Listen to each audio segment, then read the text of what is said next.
little bit longer than I thought. Okay, there we go. Perfect. All right, let's close this. Hey, everybody, welcome to SoundBroker's Mastermind Roundtable. And you are all part of it, even though I noticed that this is not round.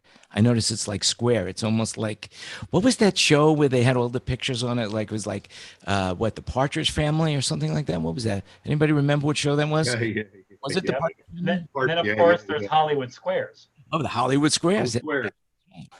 Anyway, so here we I was are. thinking of the Brady Bunch. Yeah, oh, it's the Brady Bunch. That's right. And I'm Jan. What do you I know? worked with Florence, so I know. Yeah. Welcome to the SoundBroker Mastermind Group. And today is Festivus. Now, normally Festivus is not till the 23rd of December, but we have to go early because things are crazy right now.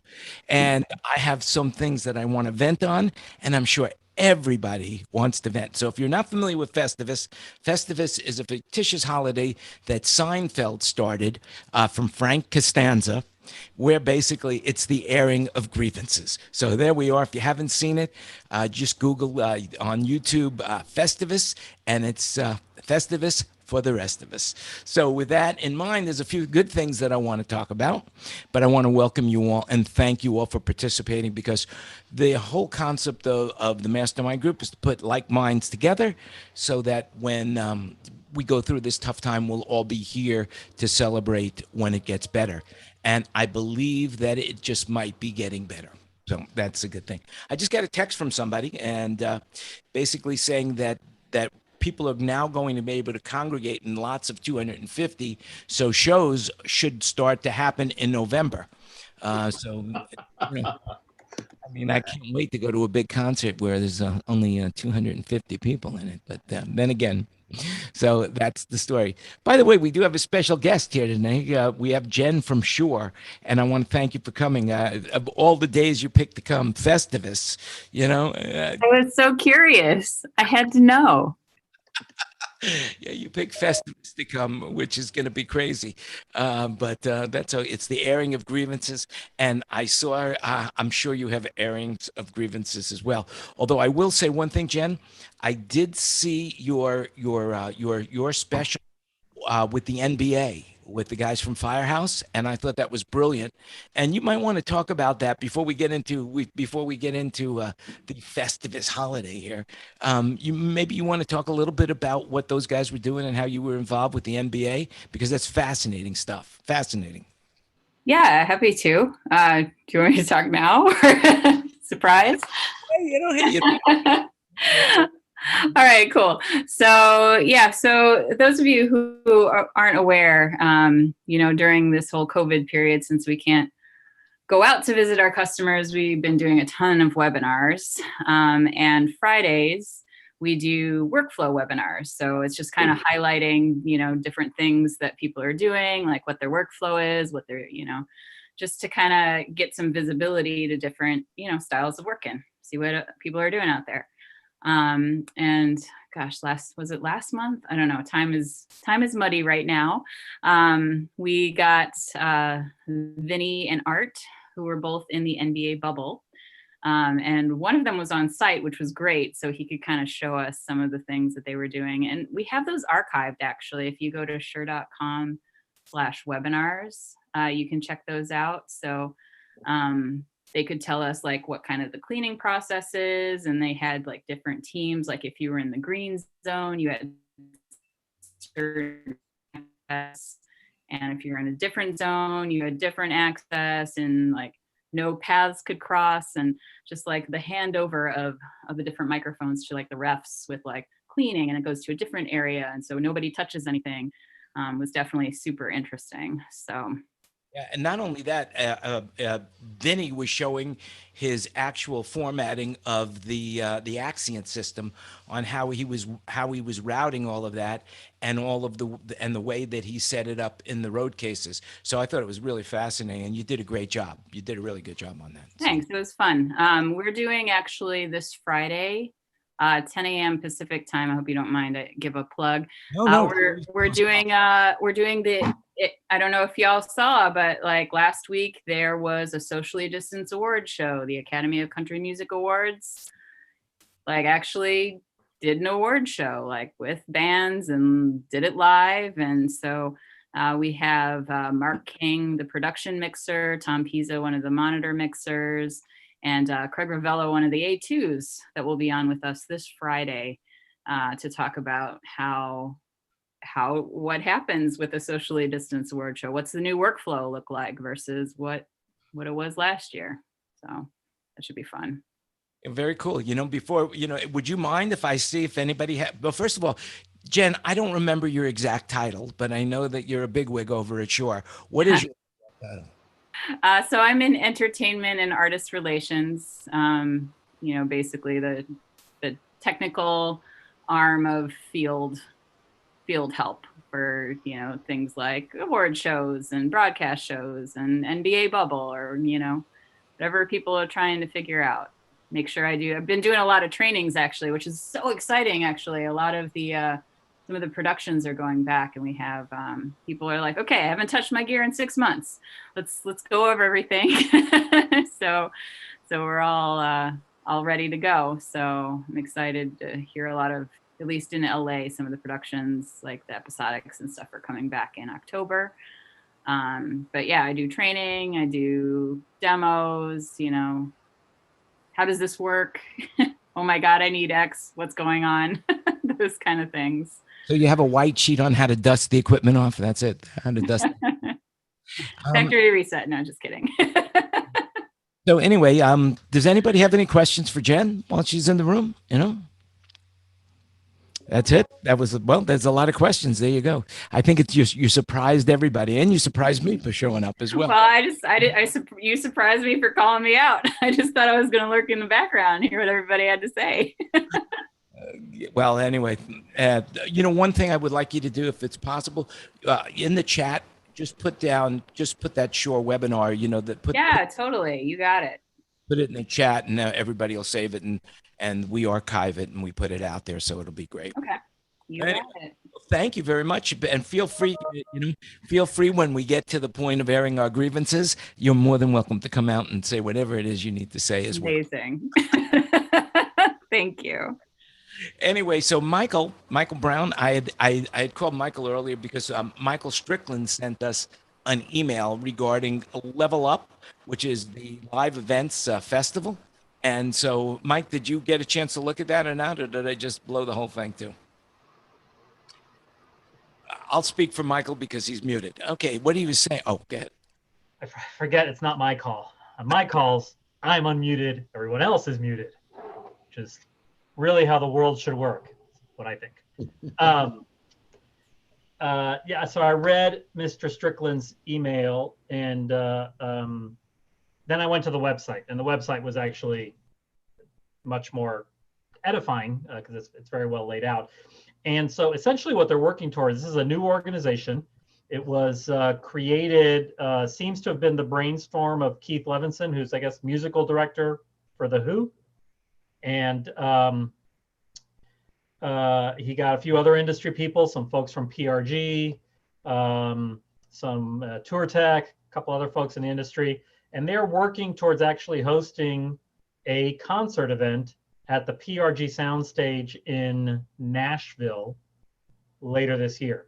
So currently the website is still looking for, it's got sponsorship opportunities and marketing opportunities for folks, and they're looking for those folks right now.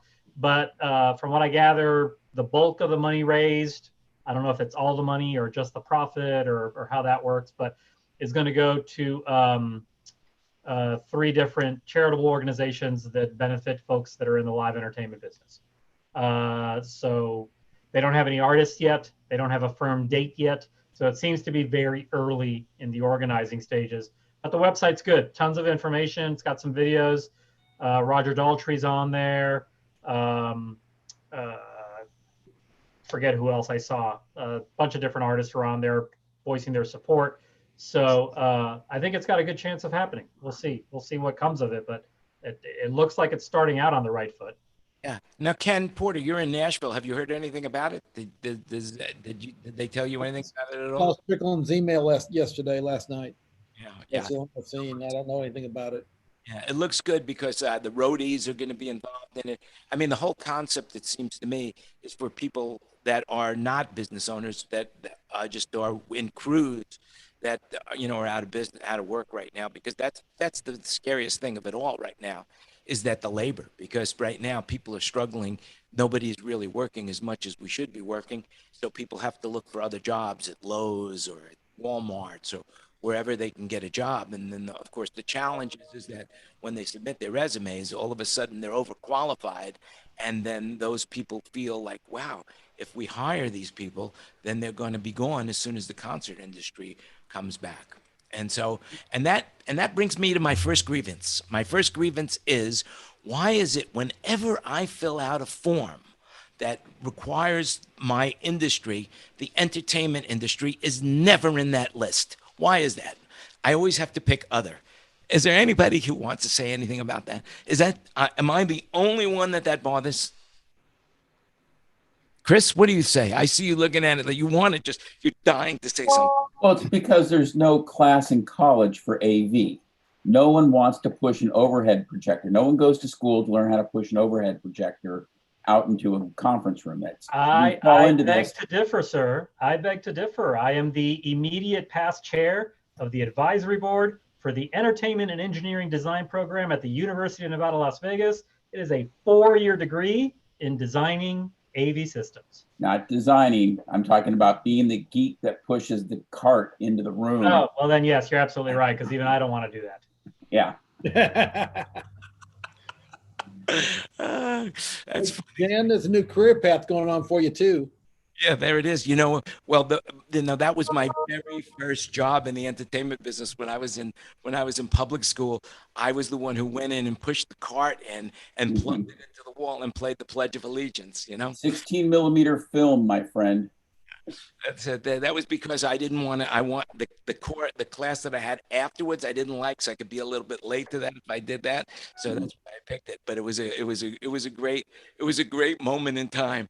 Anyway, let's see what else. So there's one other thing that I wanted to talk about, and that's money before we get into grievances, because I got money grievances as well.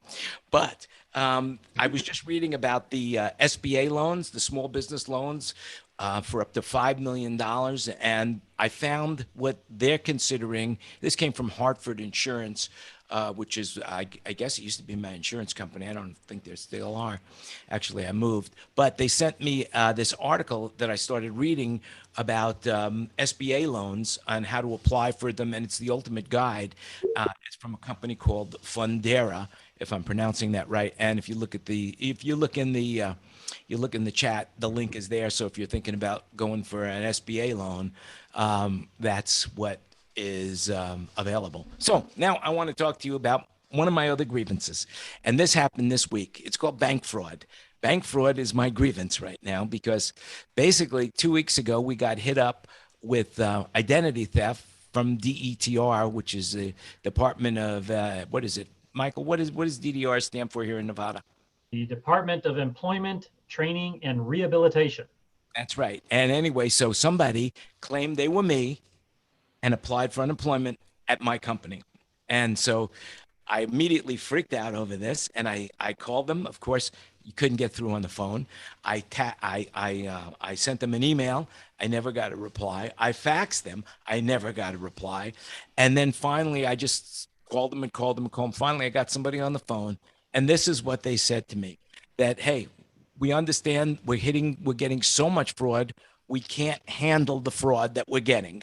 And that I said, well, you got to give me the guy's number. We can't do that. We can't tell you anything. What we can tell you is that because he was an out of state, we paid him immediately.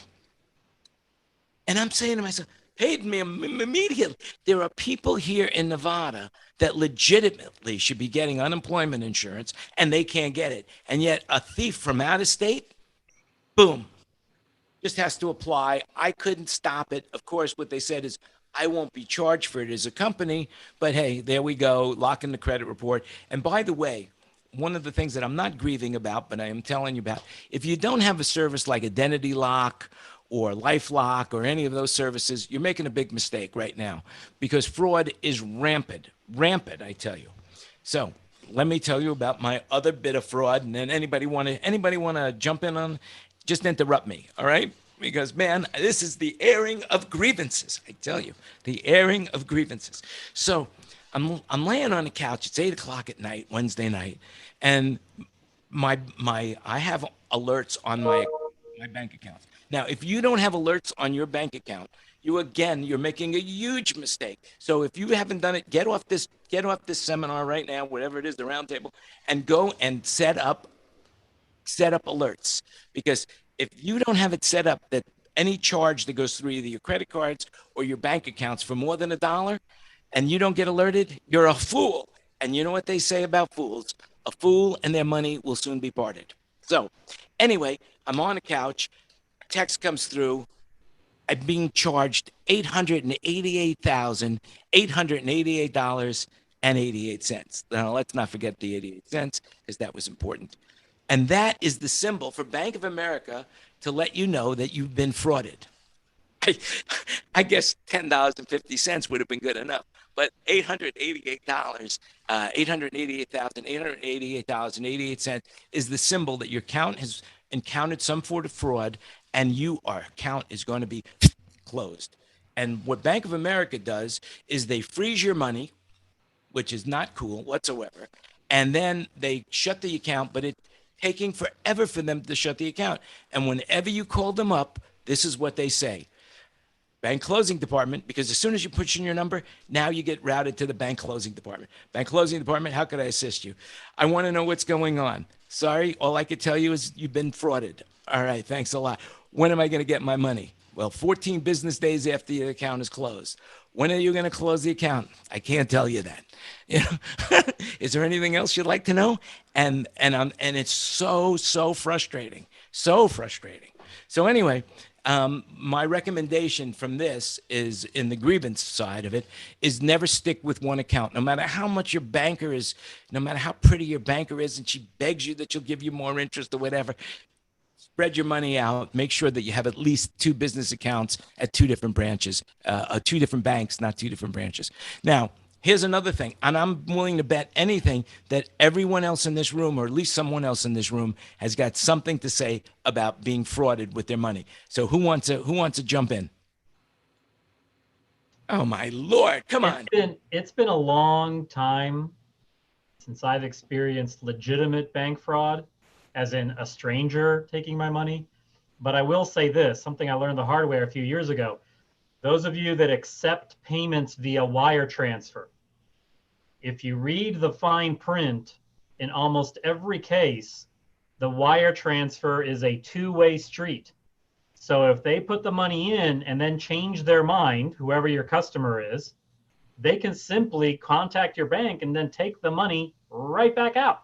And they don't have to notify you. So I have 2 checking accounts with my bank, and one is the official wire transfer account, and it is strictly for bringing the money in. As soon as it lands, it moves over to the other bank account where it can't be reached. And if I'm paying somebody via wire transfers, same thing in reverse. So if you're not doing that, you might be in for a rude surprise one day. Yeah.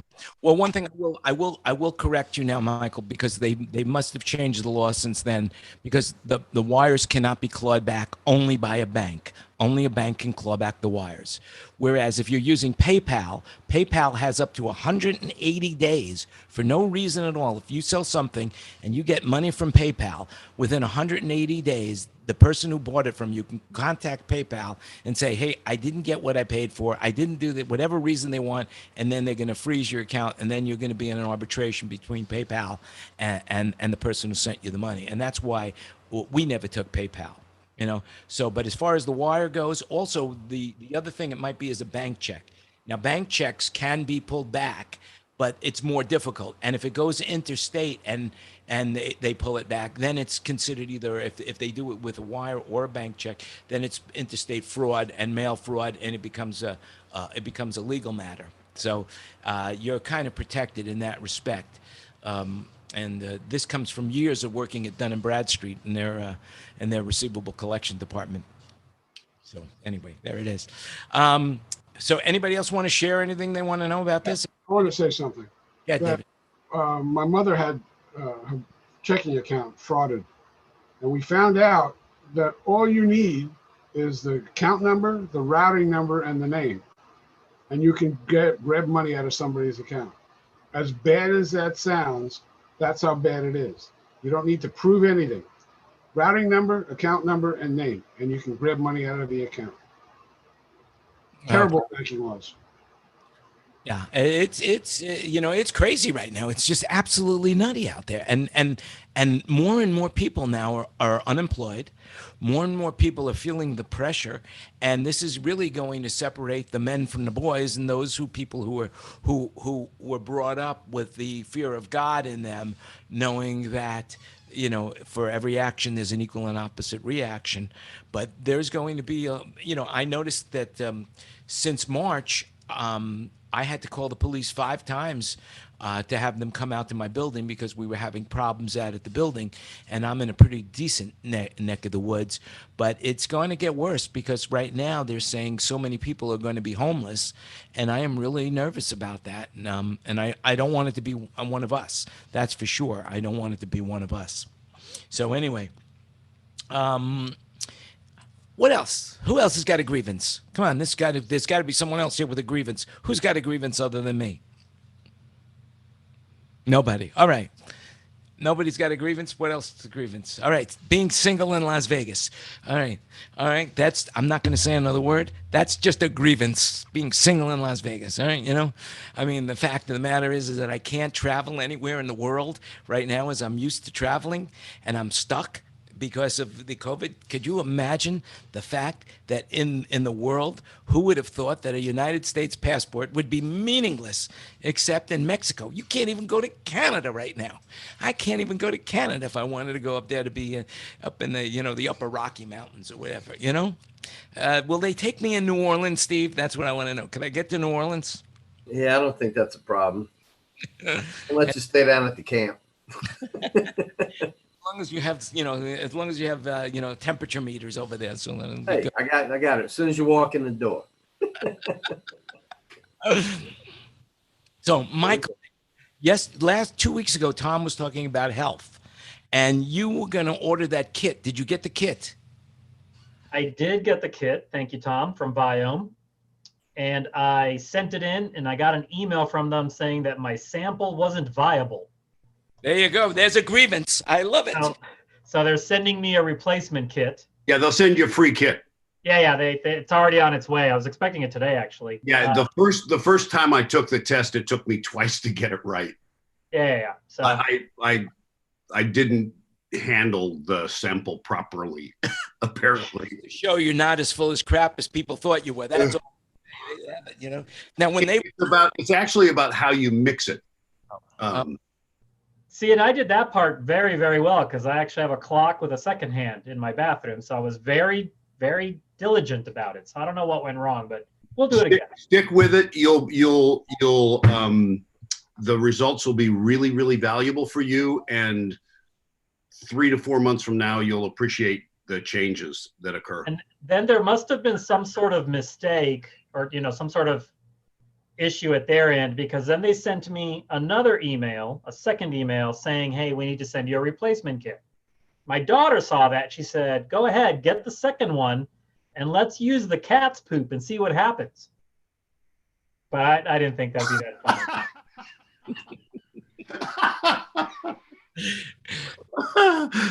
fun. That's fantastic. Yeah. Just to recap, it's for your health. Basically, you take a stool sample, send it in there, and because bacteria is what's in your body, they tell you the best way to affect that bacteria so it keeps you as healthy as possible, if I remember correctly what it is. Correct? Yeah, your microbiome is actually your largest organism in your body. The bacteria and viruses in your body carry more DNA material than you do. You're basically a walking host for ancient bacteria and viruses. And in order for you to optimize your health, you want to optimize your gut system. And that means knowing exactly what bacteria in your gut system need to be supported and what bacteria you need to get rid of. So it's data driven, it's really good science. And I can tell you that having done this approximately a year and a half ago, and I'm on my 5th cycle now, I've seen a continual steady improvement in my functioning at a core physical level. And my wife and all of my kids are now in the loop on doing this, and it has improved their foundational health as well. So, you know, the Greeks used to believe that your gut health, your gut was the second brain in your body, and it really is true because the bacteria communicates to your brain. And so your cravings, your wants and needs from a nutritional standpoint are based upon that communication back and forth. So by eliminating the bad bacteria, by strengthening your good bacteria, you're strengthening your entire nutritional digestive system. And the simple saying for this is, you are not what you eat, you're what your bacteria decide to digest. And how they synthesize it makes all the difference in your overall macro and micronutrient health. So I highly recommend it for anybody and everybody. Well, that's cool because I am waiting till Michael Brown gets his results back so I can compare with his results, your results, and the sample results on the website to see whether or not this is hocus pocus or it's really legit, because I'm airing my grievances right now.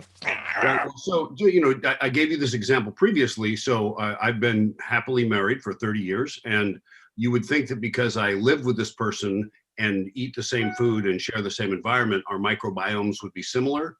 Couldn't have been more different. Yeah, it's a pretty Uniquely different.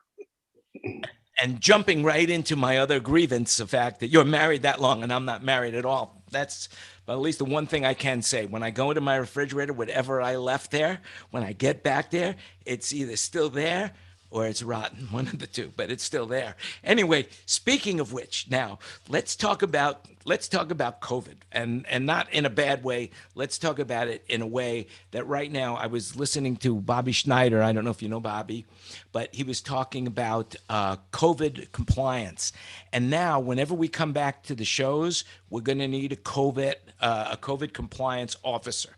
And so what he did was he shared the link for the training. And if you look in the chats right now, you could train yourself to be a compliance officer, so that when you go back to work, or you could actually be the one who will be the one that controls that environment, which is not a bad thing to do. At least, you know, it's like CPR. If you know how to do it, you know, if you know how to do it, then it's a good thing to do in case somebody needs some that compliance. So has anybody heard anything about this at all other than me?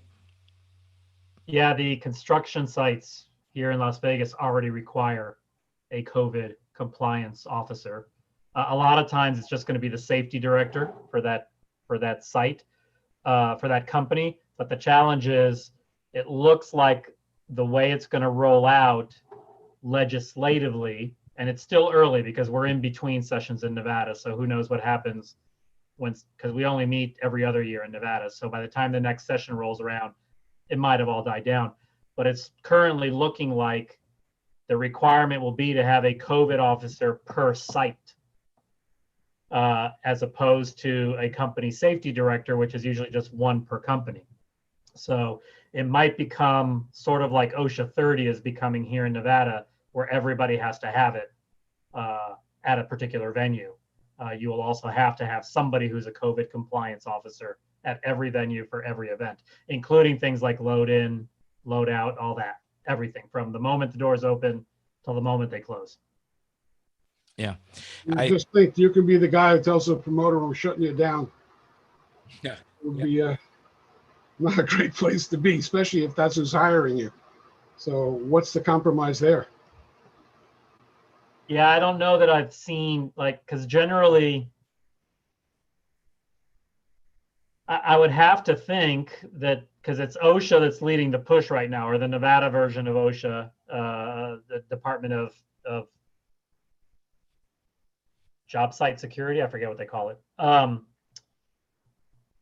that's who's currently leading the charge. So I would have to think if it's a certification that they end up offering, I would have to think they would include some protections there. And if you're if you're smart, you're going to document whatever you're doing. But I would also think it'd be pretty easy to mitigate whatever's going on.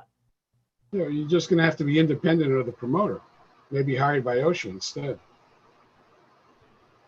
Or by the venue, perhaps by the venues, because of course, OSHA, like any other agency, they're looking for who they find, and they would most likely go after the venue, not the promoter. Is there anybody has any examples of that? Any in real life? Any real life examples at all? Anybody? Well, our shop in LA, of the 2 offices, New York is not open yet, but LA is open, and we have a OSHA or a COVID safety officer. Happens to be our technical manager too. And it's just mostly out of need. And he's the one that makes sure that we're all wearing our masks and following the protocols and that type of thing. Yeah.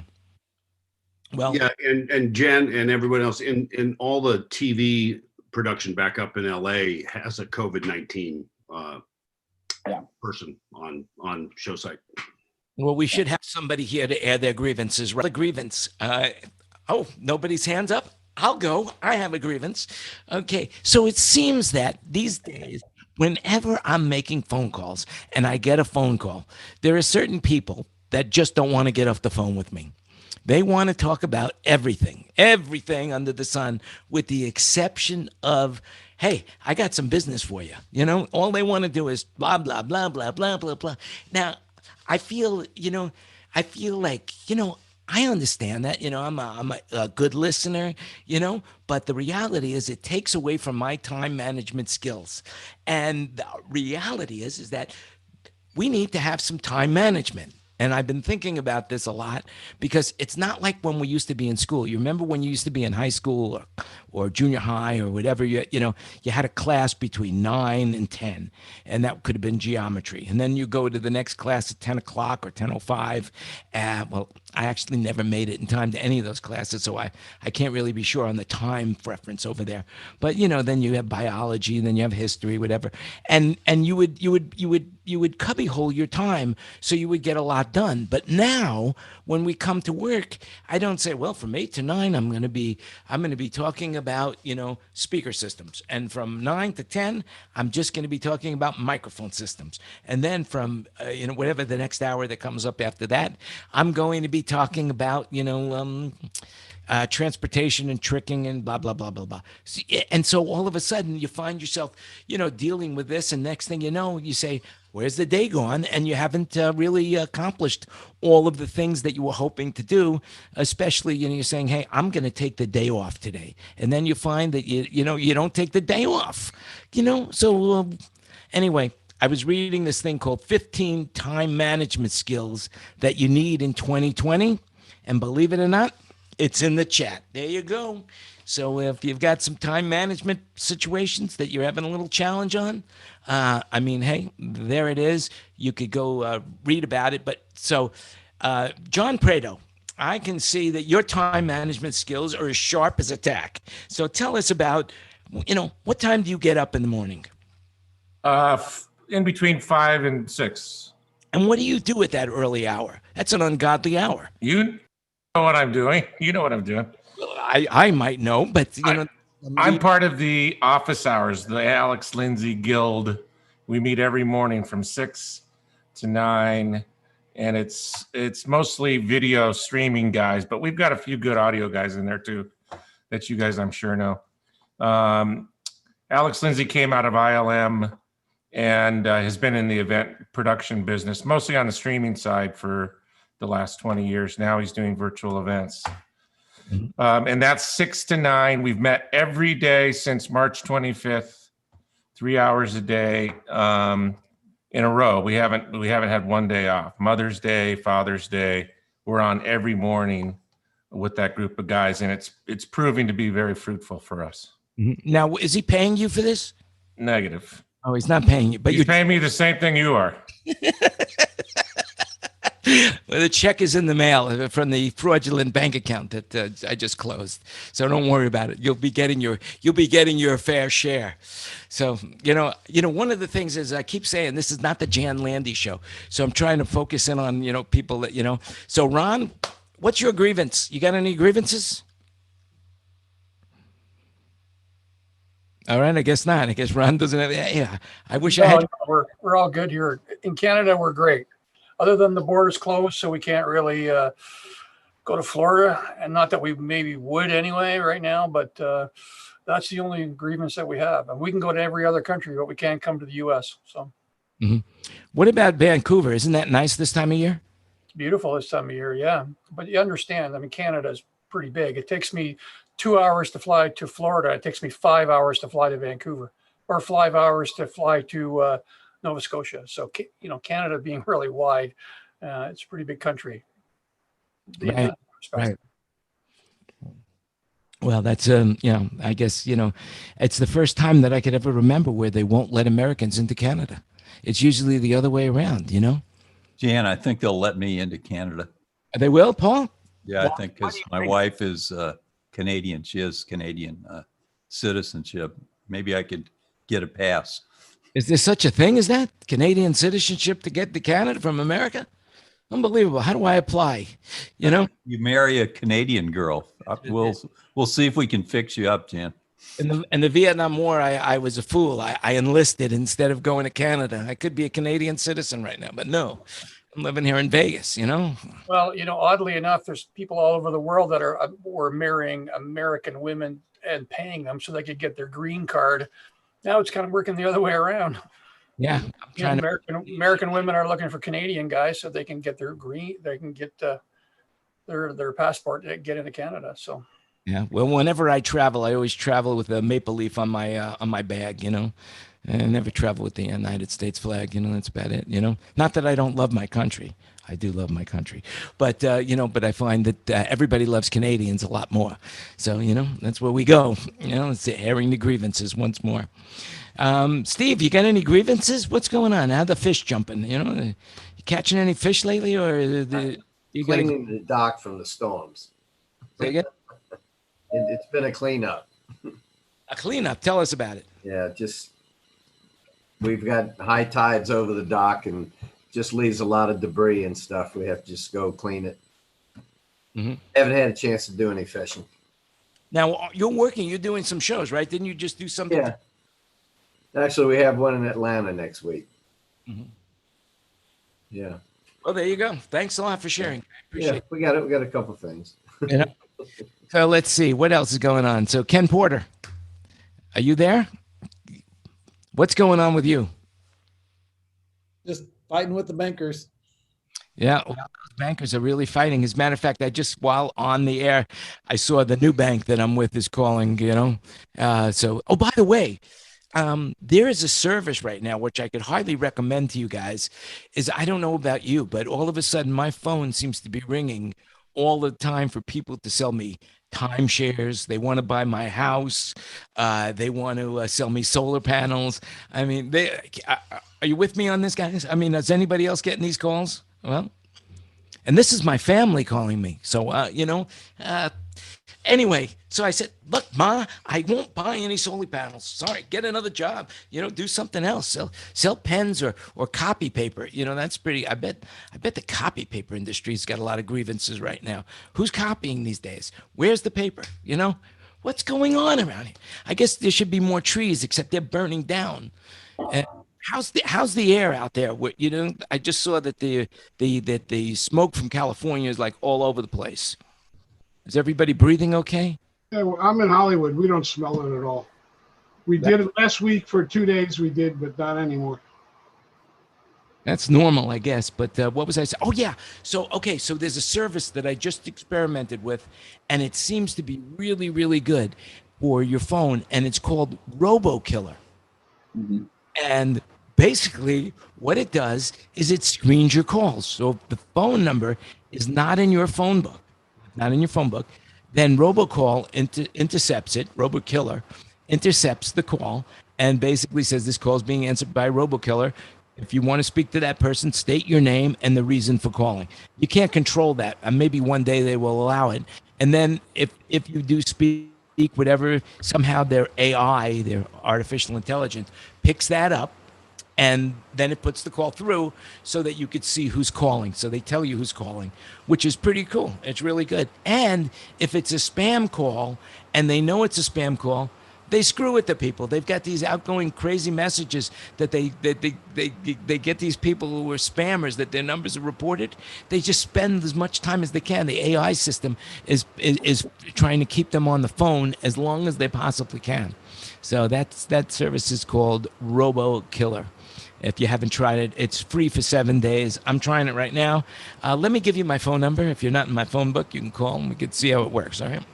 The number is 555-555-5555. Just feel free to call anytime, day or night, whenever you want. Doesn't matter. I've got RoboKiller right now, and that will save me. All right. So, what else do we got? Anybody else got anything they want to say? Let me see. Tina, have I gone through everything that I wanted? Oh, I got one more thing. One more thing. This is another hot tip, not a grievance, but a hot tip. You know how sometimes you're doing meetings and you got your kids there, the dogs are barking, so many things are going on in your life that you know, and you're trying to act like you're at work, so you don't want to fool. Well, there's a service called CRISP with a K, KRISP. Again, like a miracle. Tina has put it in the chat. And basically, CRISP is free for about an hour or so a month, I believe. And what it does is artificially intelligence takes out all the background noise so that it sounds like you're in a quiet place. So if you got dogs barking and you want to be on a phone call, or it even works electronically so that you could use it in the Zoom meetings, so that if you're in a Zoom meeting and there's a lot of distraction, people are yelling, construction's going on in the background, the gardener is blowing the leaves, that is and it will mute all your complaints. You just put, I think if you just get some cotton or some earplugs, that also works very well as well. So, but that's on the incoming, but on the outgoing, my Lord. All right. So CRISP is a good tip. What else do I got? What else? What are the tips do I got? One thing I will say, now here's a grievance I've got, and it's with you guys for coming every week, and I appreciate that you do. But you know what? I keep telling you, this is not the Jan Landy show. This is the Mastermind RoundTable, where we put our minds together and we figure out what's best for all of us and how we're going to survive these tough times. And it makes it quite difficult for me to think that I can't get any fee. It's like the last time I performed comedy. What I found out is basically what I found out about comedy is this: is if you're not funny, people don't appreciate you. That's all there is to it. And if you can't make them laugh, they start booing. The career. Yeah, that's it. His wife used to say to me that I made a terrible stand-up comedian, but I was a great sit-down comedian. That's why I'm so funny right now, because when I was sitting down, I was much funnier than when I was standing up. But that's so anyway, that's about my grievances. I'm sure I can come up with a few more. Paul, what's your grievance? Well, it's not my grievance. I'm seeing.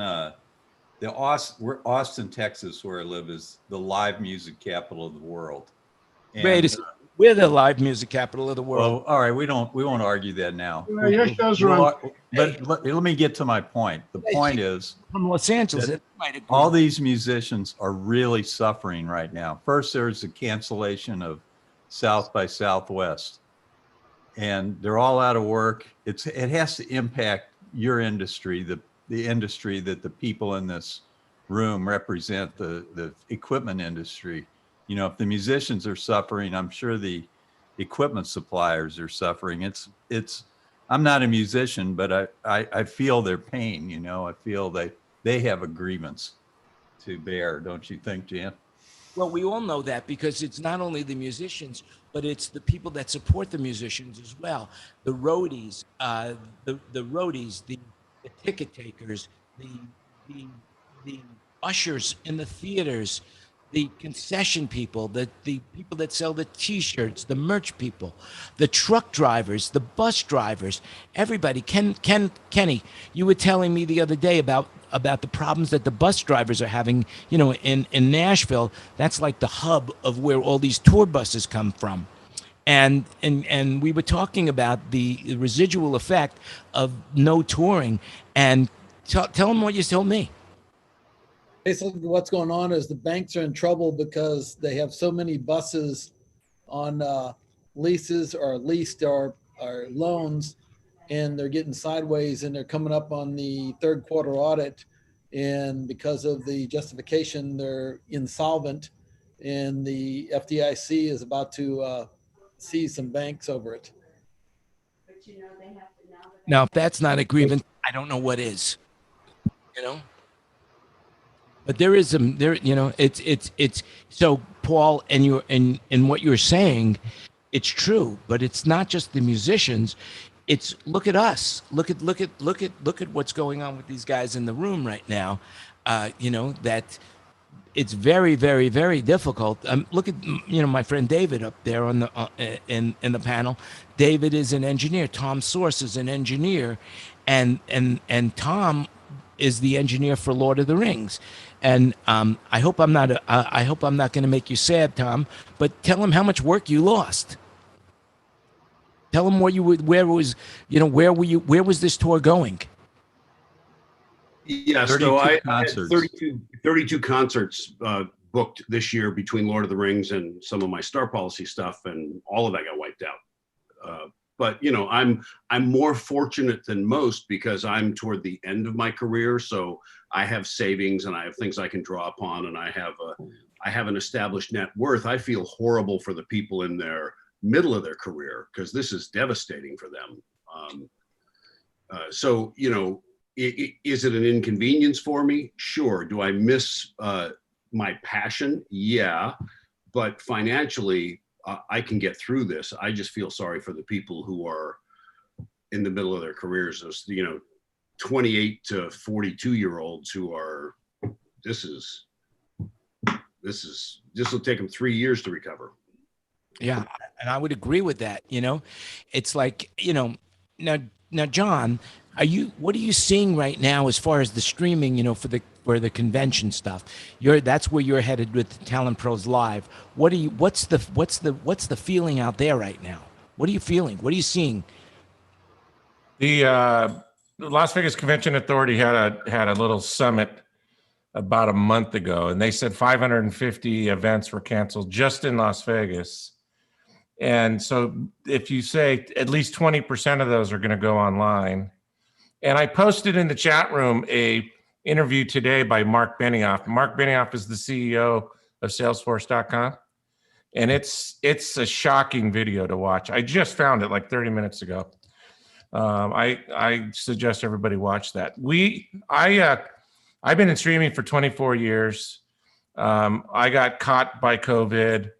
I met all these group of guys doing streaming. I was watching the virtual event space, and I said, boy, this is boring and being done wrong.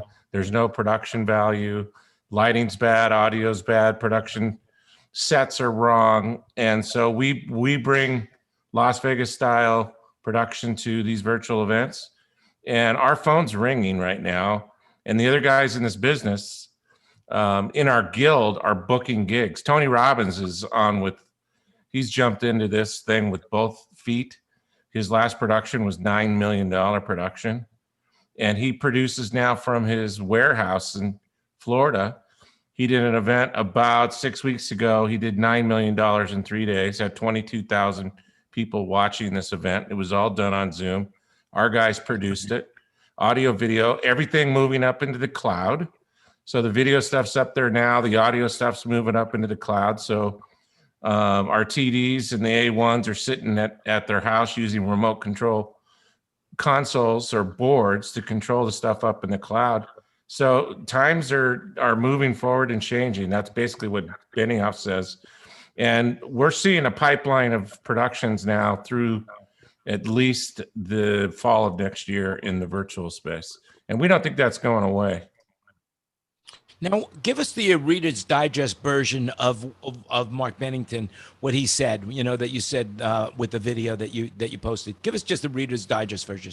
Mark Benioff, who's a billionaire, who started Salesforce.com, which is a multi-$100 billion company.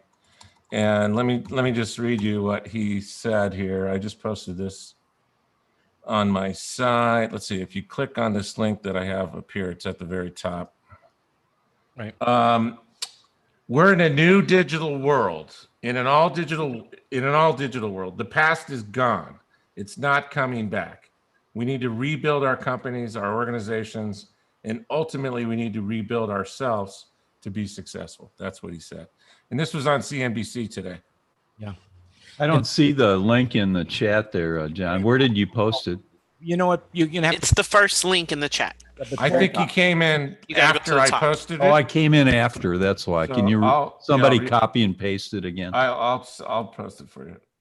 Yeah, it's we all need to reinvent ourselves, for sure.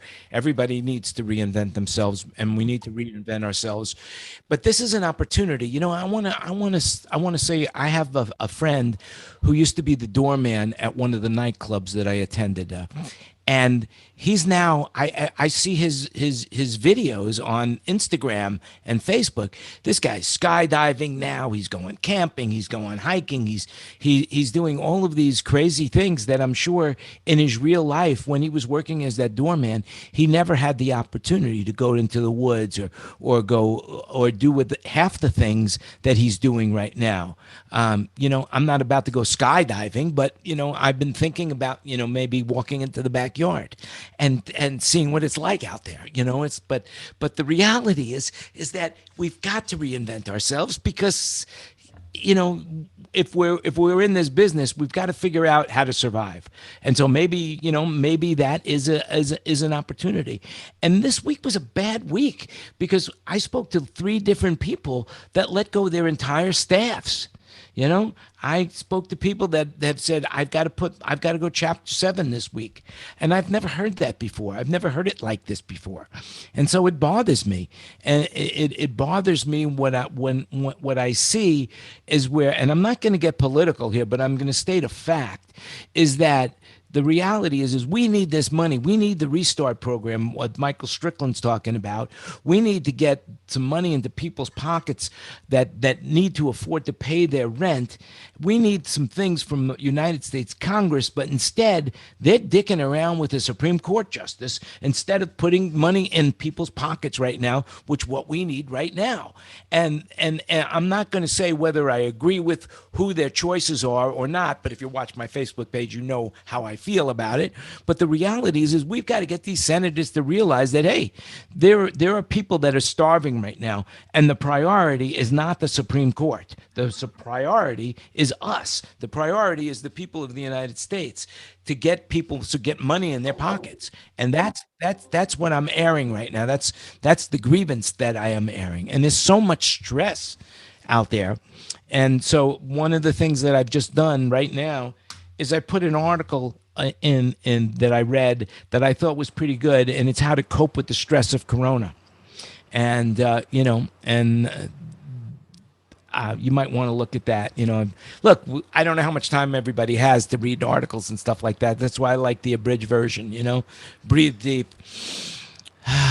There you go. Do that a few times a day, and maybe that'll make you feel better. Take sleeping pills, whatever, that'll get you out of your mind. But, I don't know what to tell you what to do, but I do know this. I hope that I brought some cheer and joy into your life with the airing of the grievances. So now we'll just go around the room really quickly and saying, who wants to say anything right now? Chris, I see your hands are up, even though they're, okay. They're all volunteer. I had a great time last week talking to you guys. Hopefully it was interesting at the very least. I'm happy to be doing it without a mask today because my COVID officer isn't here, so we're good. But other than that, grievances wise, my biggest thing is getting on these Zoom calls. I have more internal and external meetings now since COVID than I have in the 20 years I've been in the sales side of this business. It's ridiculous. I spend more time after hours doing my actual job than I do 9 to 5. Well, I'm glad you feel this is work for you. Thank you, Chris. You make me feel very.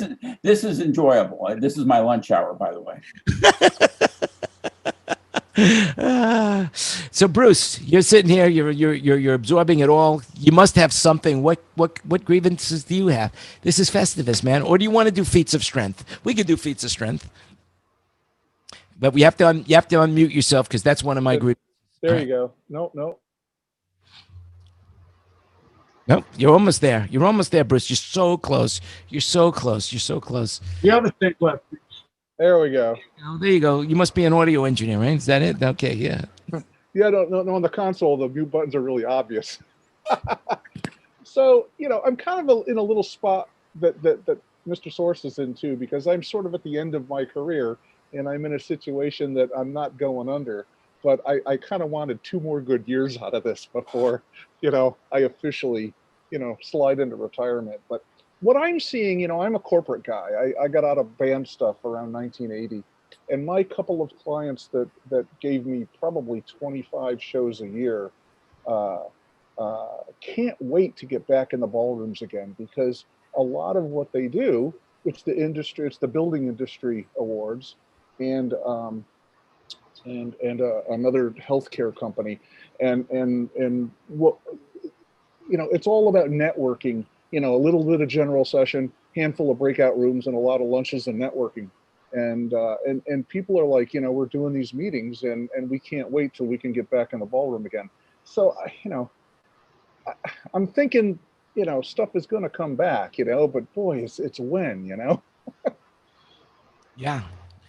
Well, like I said, in the beginning of the show, we're hearing now that they're going to be opening it up for 250 people. But I don't think it's going to be true, because right now, John, was it you, John, that were telling me?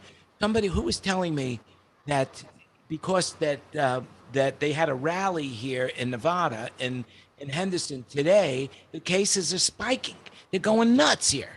Who was it who said that to me? Michael, did you say something about that? It wasn't me, but I'm watching because that was just such a large event.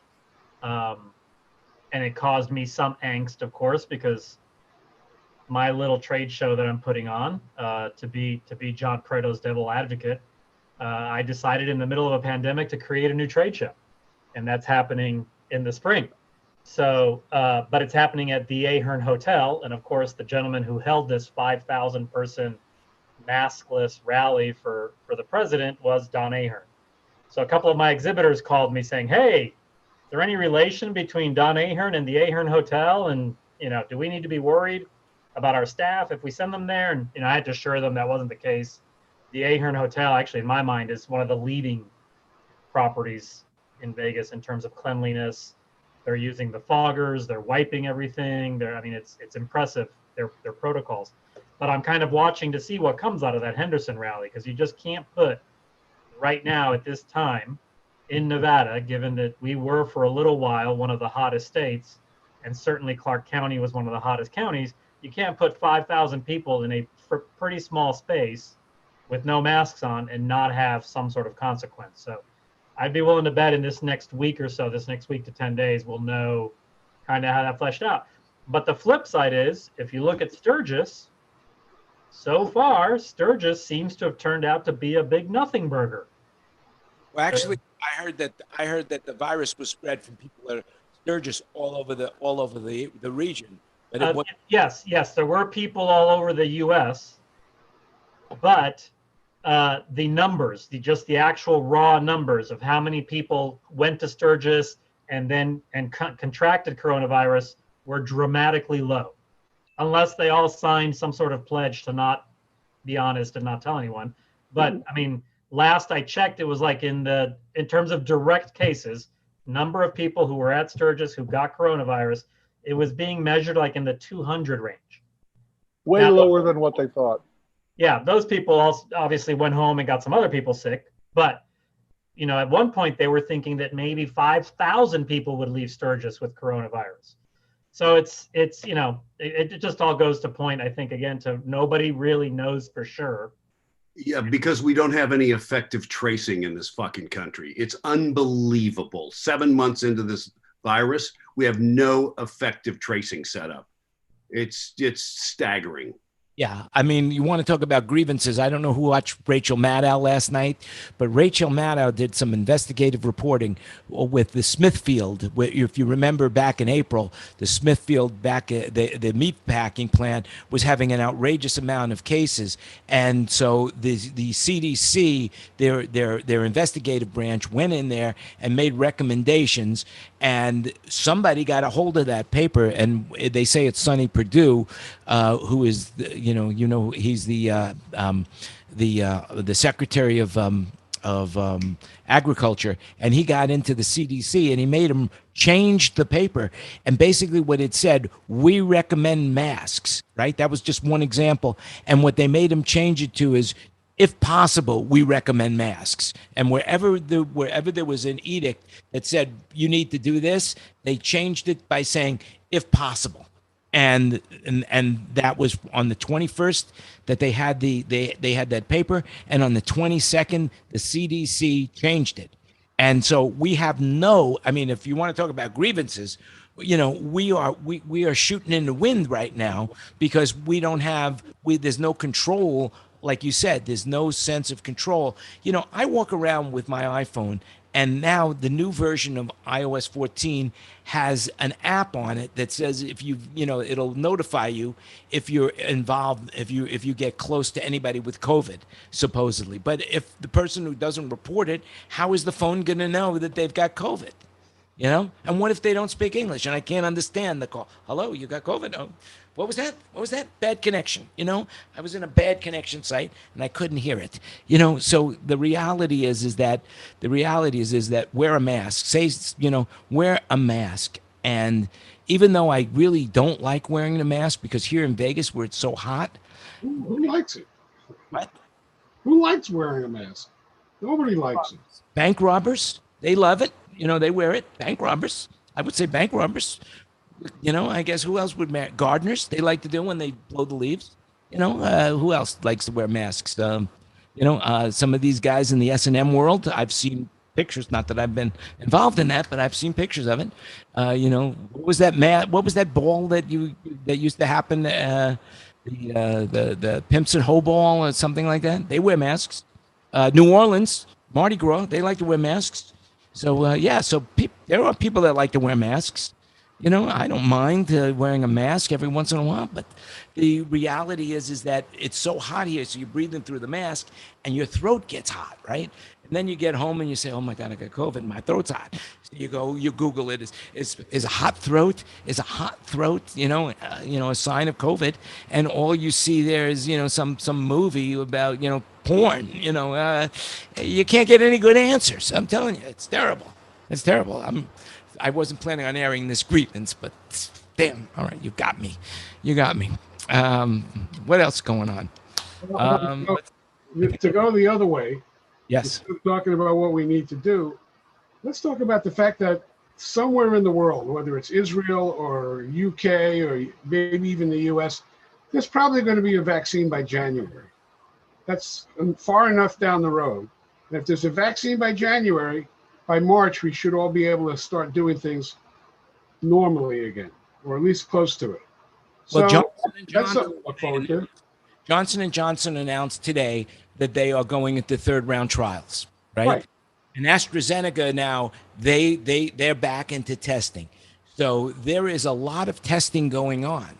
But yesterday, the FDA, they basically said that there's not going to be any COVID. There's not going to be any COVID vaccine, until they can show 2 months worth of testing. That's why I said January. Yeah, January is far enough away that somebody's going to have a fully tested vaccine that we trust. Because I don't trust the U.S. right now because we're getting misinformation. But that gives another 3 months for us to get vaccinated, and then we'll see what happens. I think we're going to be okay. Well, that's the positive attitude, and if there is something that we're going to come out of this is a positive attitude, and that's what I like. So it's look, like I said, this is not about negativity. This is about positivity and what we could do to survive. And so today I had a little grievance of errances of grievances, whatever, and we got it out. And so we're having a good time and we're laughing. And look, if I can make you laugh in a situation like this, where things are so tough all around us, then I have done my job. That's all I can say. I have done my job. And with that, ladies and gentlemen, and children of all ages, for those who are watching. And by the way, you guys haven't noticed, somebody pointed out that I mentioned sex a few times. Well, sex sells. So I hope those people that are out there, but as Tom says, it's expensive. So just remember that. It's expensive, So just ask Paul McCartney. He'll tell you how expensive it could be, Anybody else have anything they want to say? Well, if that's it, then we're going to close this meeting down. Thank you, everybody, for watching. Remember, you make it happen. I am now going to shut off the stream, and if you want to hear more, then you really need to be in this meeting. Otherwise, now we're going to be talking about you and